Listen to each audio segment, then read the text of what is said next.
Welcome back to Dylan with Sid Meier's Civilization 4 Colonization, where we continue the conquest of the Americas of the Dutch. Machu Picchu just wants guns. We could sell some guns. We make a lot of guns. Alright, so I've been kind of thinking about it. We have 68 turns left. Even if I built a frigate every single turn, that would mean that we would produce 68 warships on top of our 23 warships, which puts us at about 80 warships. Even if I do more than one frigate per turn, that brings us up to maybe 100 warships. During that period of time, the REF would probably also expand to 100 man-o-wars as well.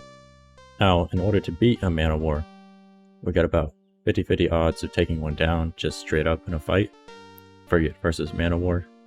And because of that, we'd have to actually exceed the number of man-o-wars that exist.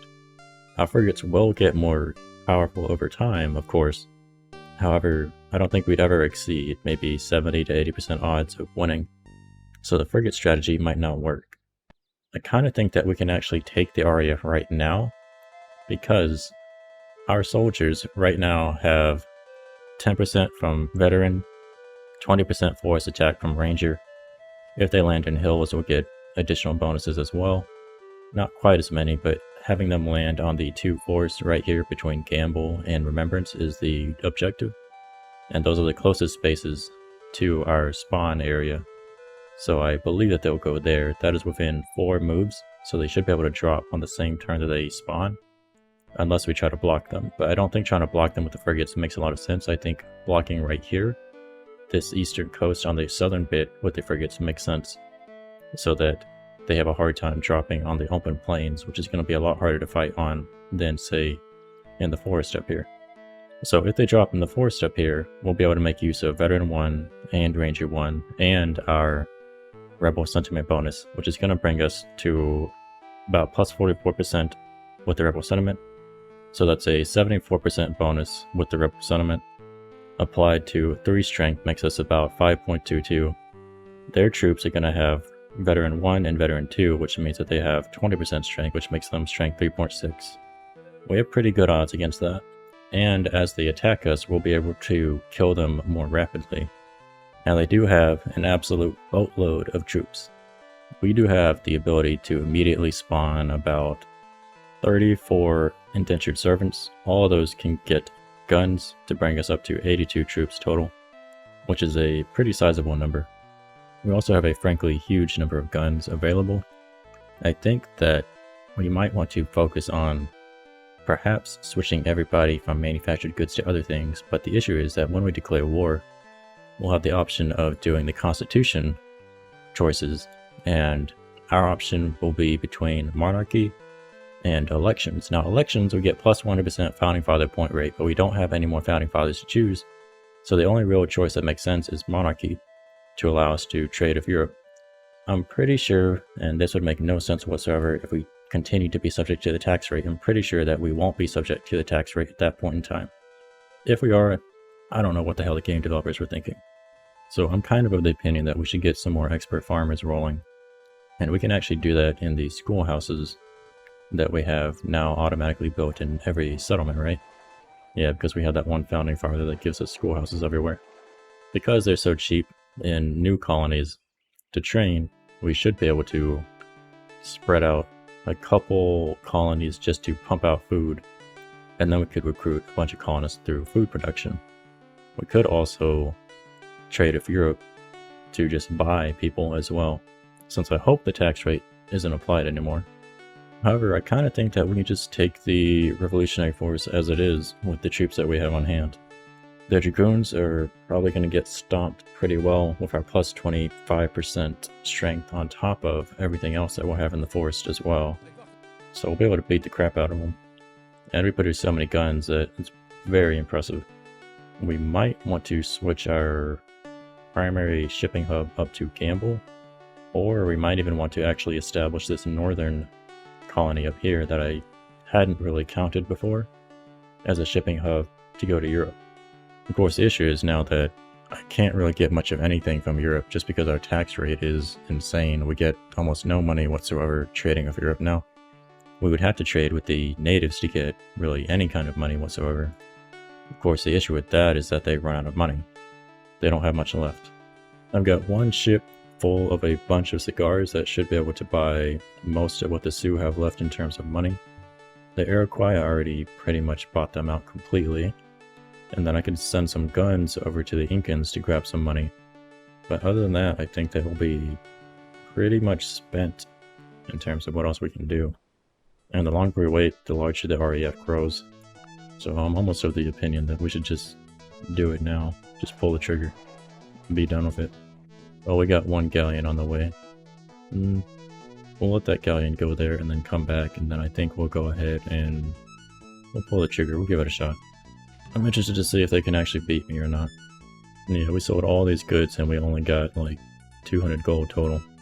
250 roughly. That's pretty awful. We can buy a farmer, pick him up, head home. Yeah, this colonist I was just born, I'm going to train him up to be a farmer that only takes 5 turns, which is pretty damn good.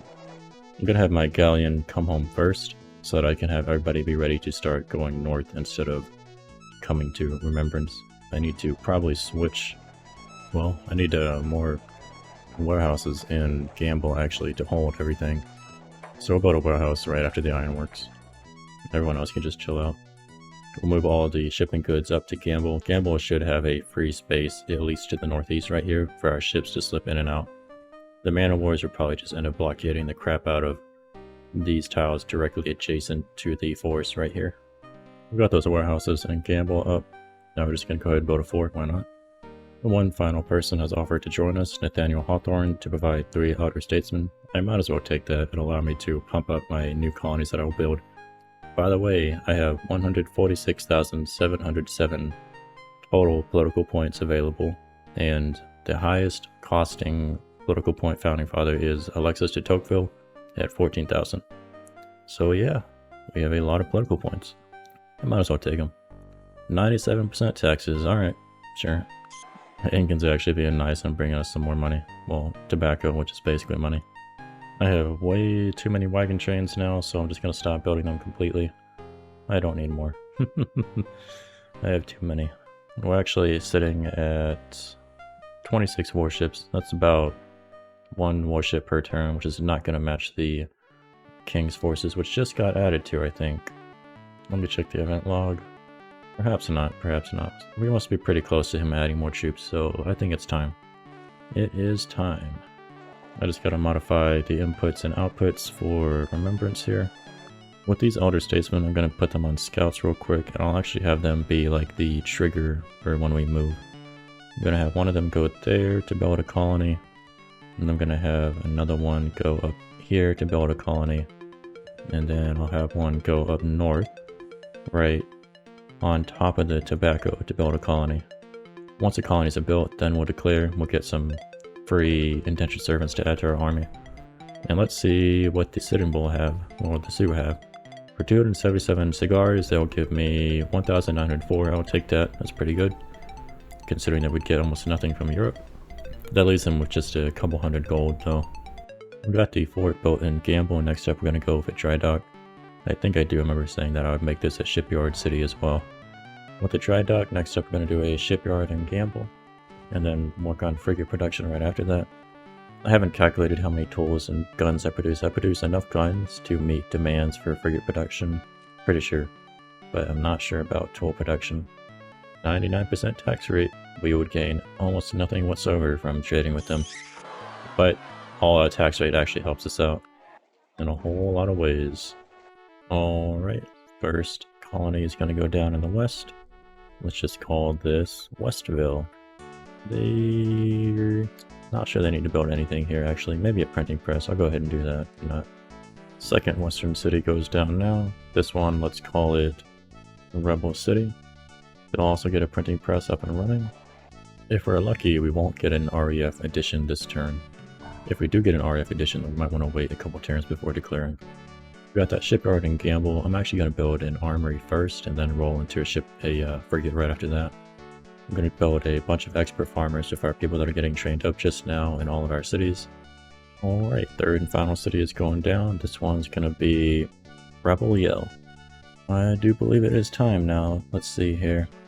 They're going to have a huge advantage in terms of pure numbers, but we will have the advantage in terms of promotions. We also have boatloads of guns ready.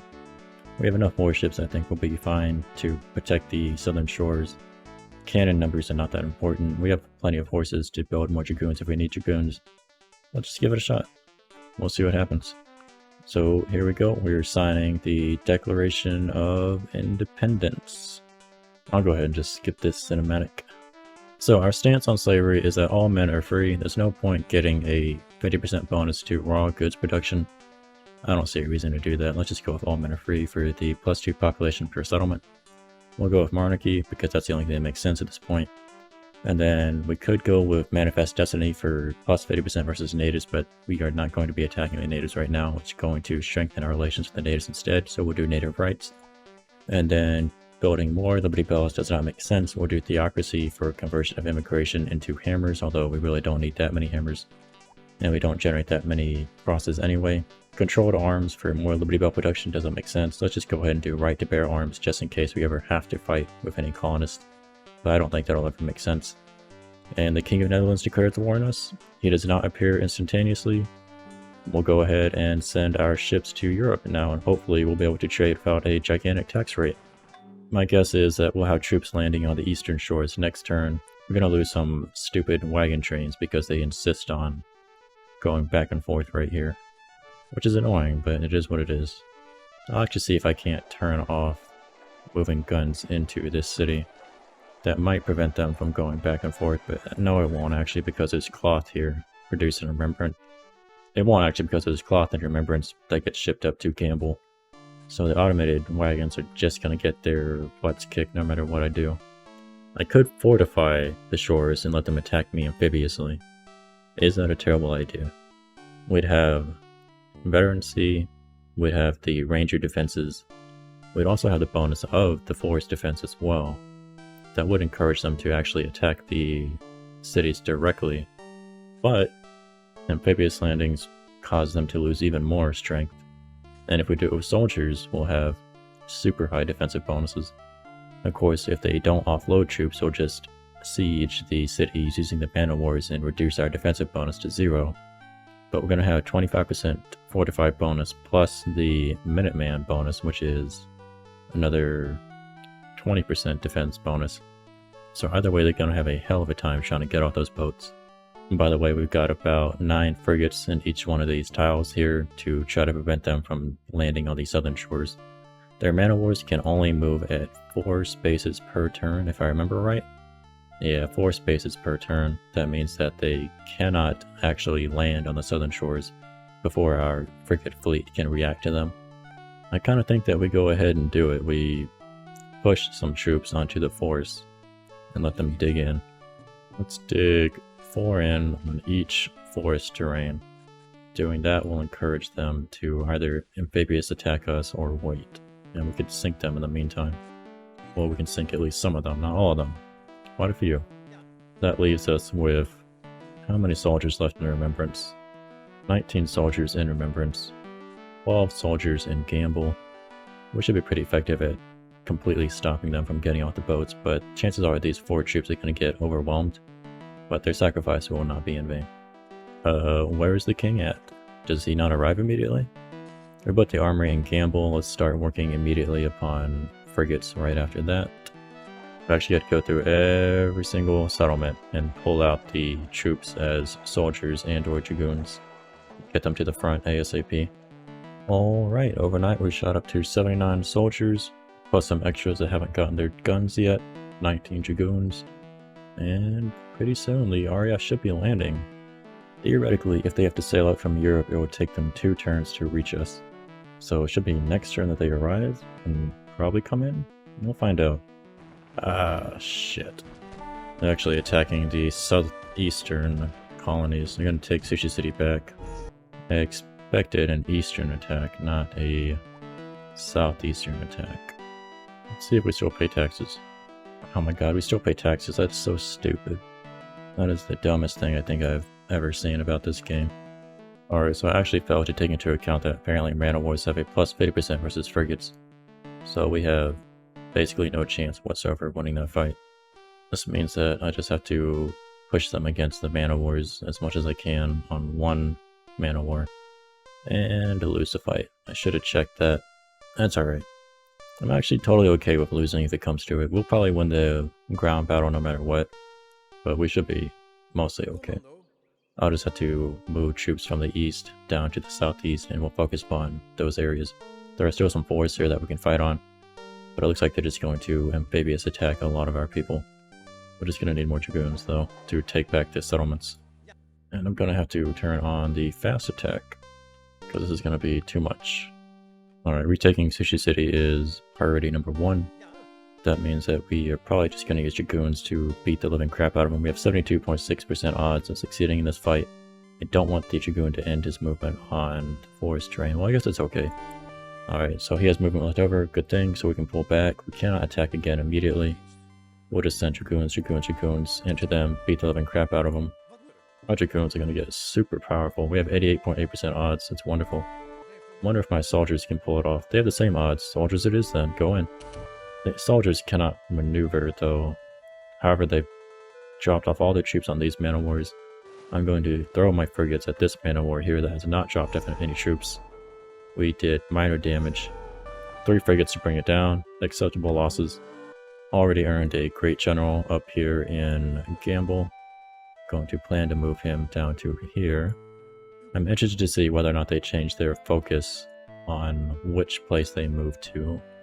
If they continue to attack the southeast, we should be able to hold quite effectively, even on the plains, using our dragoons, which have fantastic odds of beating them. I have plenty of horses remaining that I can equip plenty of soldiers with horses, and we just beat the ever-living crap out of them. Like, I need to use my dragoons to counter them in the open plains right here, just south of that wagon train. We only had 34.1% odds, though, for some reason. One of them has extra strength versus mounted units. That's interesting. Yeah, 2 of those dragoons have strength versus mounted units. Let's see how they effectively against soldiers. Soldiers are 68.1%. That's even better than dragoons. See what I mean? Soldiers are just fantastic. So soldiers are going in. Lost that one particular fight. Got the next fight. Now we have 73% odds. What about with the dragoons? Dragoons are 82. 82 goes in. 95, I'll take it. Next troop is 73. Let's do a dragoon instead. Victory, pull back. Let them land again later on. We're going to need to get some medic promotions here pretty soon.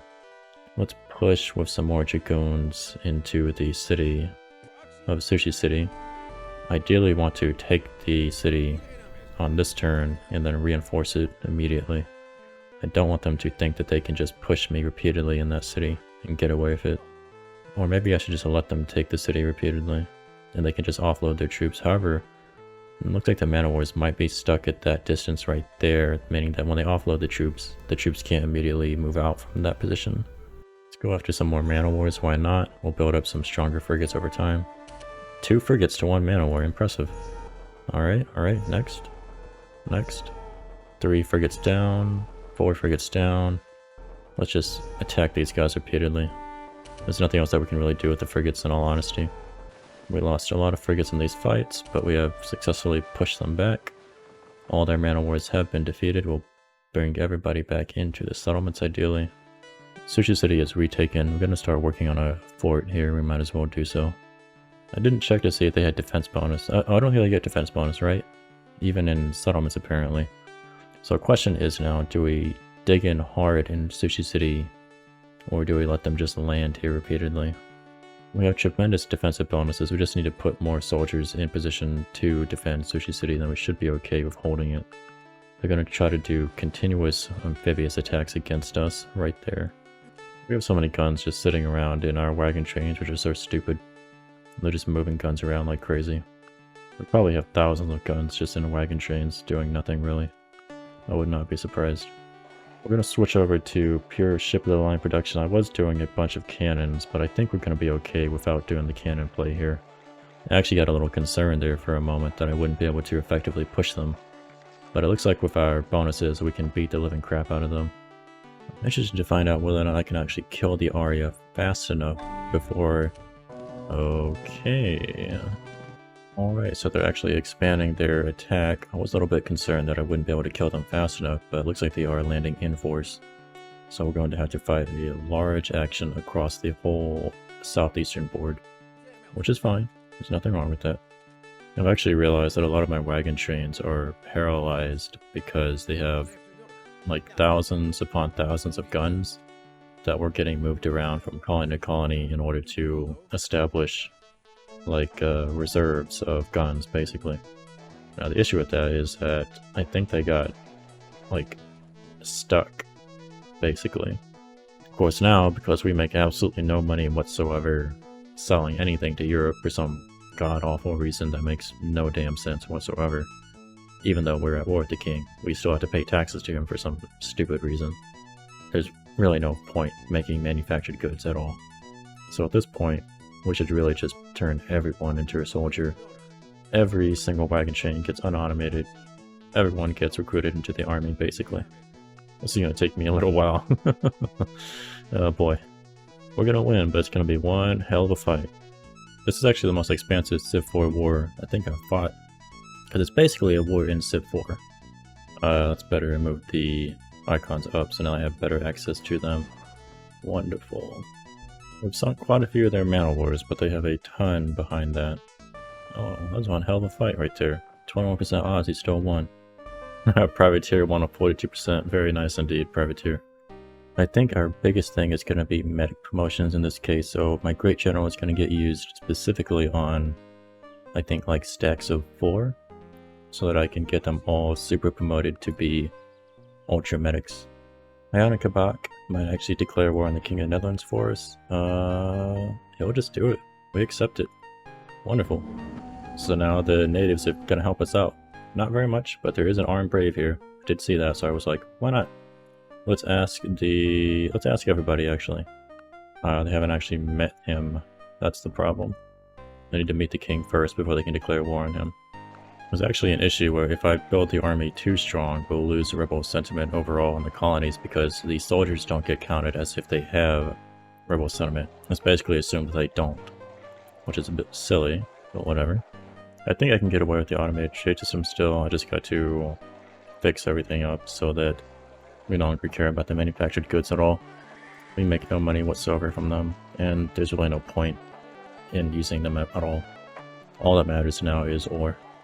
Ore and food, as well as guns and some horses. Welcome to the war effort, soldiers. You're gonna fight. You used to make furs, and now you fight. We must push the enemy back no matter what. We cannot allow them to actually attack our settlements. Alright, I think I've mostly filtered through the wagon trains and done some other things. These are the wagon trains that I have standing around with basically nothing but guns on them. Yeah, there's like, there's a lot. Like a whole lot. I don't know if what's counted here includes it. I don't think it does. I think anything that you have outside the colonies in wagon trains does not get counted. Because this is thousands of guns just sitting around. They were just basically going back and forth between the colonies, not doing a whole lot. That's just how many guns I make. I make a lot of guns. The odds of these dudes winning against us are basically zero. We have too much production power. Got ourselves another great general that we're going to use to... Hold on. Actually, I'm cool with that. That'll make a triple general. Actually, let's pull one of these dudes out, send them off on their way back. That way we can get Medic 3 on 2 of these units, I'm pretty sure. So this one can get Surgeon 3, so 50% damage per turn. And then this one should be able to get almost Surgeon 3 pretty soon. But we just want a bunch of medics all over the place so that we can constantly heal our people as fast as humanly possible. Because the main limiter in a lot of ways for us is going to be our health pool on our units. So I need them to be as healthy as humanly possible to fight at full strength, ideally. Sinking the RAF warships might actually be a bad idea in some ways because if they don't land their forces fast enough, I won't be able to kill all the troops, and I won't be able to win. So we might want to just let them be, actually. Unless I can somehow sink every single mana war, which I might be able to do. I might be able to do that over 96 turns and enough production power to build like 1 or 2 ships in a line every single turn. We'll find out. Oh man, that's a lot of mana wars. They just destroyed my dumbass wagon trains that stand around everywhere. I might need to just 100% non-automate everything. They're actually even landing up by Gamble, so I guess they don't care about where they go. They just target everywhere simultaneously. I mean, it's fine by me. I got soldiers everywhere ready to fight. Having a mixture of units has actually been important enough that I'm actually going to, I think, start putting some people on horse production, like pure horse production. Dragoons are useful. Not as useful as soldiers in a lot of instances, but we cut down more of the forest than I really probably should have along the eastern board. Should have left more of this up and running. But we destroy them on forested hills like big time. This is where soldiers really come into play. There's not a road right there. Oof. I should have roaded that one particular forested hill. I think I'm actually going to get my dragoons formation so that we can beat down their dragoons a lot more effectively. I think that makes more sense than continuing to give them veteran promotions. Well, we need veteran 2 in order to get formation actually, so we're going to do veteran 2 into formation on my dragoons. Holy shit! These guys are actually landing over in the far western colonies, surprisingly enough. I can't actually maneuver fast enough over there to stop them. I'm extremely surprised that I had to send troops over there too. Like, the value of these colonies is basically zero though, other than producing food and a little bit of ore for us. I'm going to pull everybody in Glitter Hill, out of Glitter Hill to defend Glitter Hill with their very lives. Same thing is basically true for Anchorage, they have to all get pulled out as well. And Ontario. We're going to have to probably basically just abandon this side of the colonies. There's not much that can be done about that. The colonies should get burned down when the forces attack the western colonies here, because they only have one colonist. But they will pay for every colony they take. Our dragoons can only move at 4 spaces per turn. We can't actually stop Glitter Hill from being attacked, nor can we really prevent the far western colonies from being attacked. So I think we just pull everybody out, put them in the forest, and kind of just pull back towards the east to try to save what we can and arm who we can, although we cannot really arm converted natives, which is silly. We're really having to rely upon dragoons to hit them in the open fields. I should have prioritized horse production a lot more than I did. I genuinely believe that they would primarily spawn where we spawned from, but it looks like they did not. They're spawning from the far southeast. Let's make some super dragoons using this stack of 3 dragoons. That should hopefully help us to win even more battles more effectively. I'm losing way too many wagon trains to this stupidity of standing on a coast tile. I don't have a choice now but to do it manually, I'm pretty sure, so all wagon trains we got to do myself. It's going to take a little while longer, well, quite a while longer actually to play now. Surprisingly enough, my dragoons are actually the stars of the show in many instances. I did not expect that, but I also did not expect a southeastern conflict. Turns out I have enough guns, so I'm going to switch everybody I possibly can over to tool production. We need tools above all. Like, I'm actually turning a lot of my gunsmiths into soldiers to slow down my consumption of tools. I just need tools more than I need guns. I have garbage amounts of guns, like, just everywhere. I could probably arm my entire population multiple times. I think I'm actually going to set up Baytown as another tool factory here in not too long. That should provide enough tools in combination with the gigantic stockpile of guns that we have to make plenty of ships that line, probably for the rest of the revolution. Because I think there's a good chance that we should be done maybe 20 turns? Something like that. Alright, so for our dragoons, once we've got the veteran 2 and the formation, I think that we might want to go with just more veteran 3. I think that makes a lot of sense. So let's go with that to make them even more powerful. And we got ourselves another great general to use. I'm going to use it on these 3 dragoons right here to ideally make some super dragoons. And this one's going to get veteran 3, then another veteran 3, and then a formation as well. Oh, plus a veteran 3, very good. I'm going to plan on moving a blacksmith down to Baytown eventually to start training people here. And to work on building up that tool production facility into a proper ironworks eventually. So I actually finished the Independence War, but I lost the footage of the past, I think it was 15 turns. Yeah, 15 turns. But it's alright, nothing really happens to see. It's just a bunch of combat where I'm slaughtering the enemy. So here we go again, this is the final turn. Thank God I had an autosave here. Thank God. But yeah, I basically won this war super easily. You'll see the statistics at the very end. I lost almost nobody whatsoever, actually, to kill hundreds upon hundreds upon hundreds of enemies. I was actually like super over prepared. I could have done the war a lot sooner. I could have also focused on a ships to the line strategy a lot sooner and then just sunk them before they even arrived, but I didn't realize that they would come from the southeast like that. Since they came from the southeast, it would have actually been even easier to sink them in reality. But it's alright. So this is the final dude, I believe. Nah, there's still one more turn actually. We'll just come back to that here in a second, but let's finish off this cannon. We should be able to do it this turn, right? There we go, got glitter hill back. And then all we gotta do is get to the next turn, ASAP. And there we go, no more REF. Just gotta end the turn now. I was actually surprised to find out they do actually have a cinematic for victory, but thankfully they have something. And there we go, Independence victory. Get ourselves a little cinematic, then we'll just go ahead and pop off. Go over to the statistics. So this is our score. Our score bottomed out because of the tax rate, reducing it to nothing eventually. Here's our gold production that was all over the place. We don't produce gold directly, we sell things, but we made a lot more gold than anybody else ever throughout the game. Notice that the English aren't even on the graph.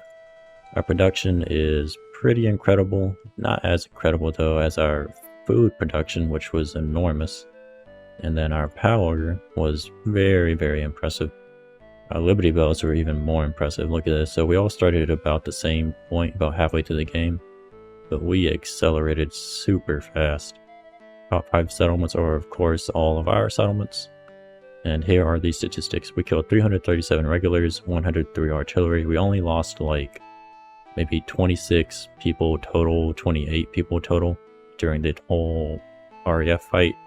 Which means that we had effectively a efficiency of, let's say 30 divided by 140. Not 140, 440. That means that we lost about 7% of the time, maybe. That's pretty damn good. And that's without having forest everywhere. Like, I expected to just fight in the forest. If we had just fought in the forest, we would have lost maybe 2% of the time. Like 2 to 3%. But yeah, here's our stats. We sunk quite a few man wars. We sunk 34. Built 97 wagon trains. That's pretty impressive. Like, that's probably excessive.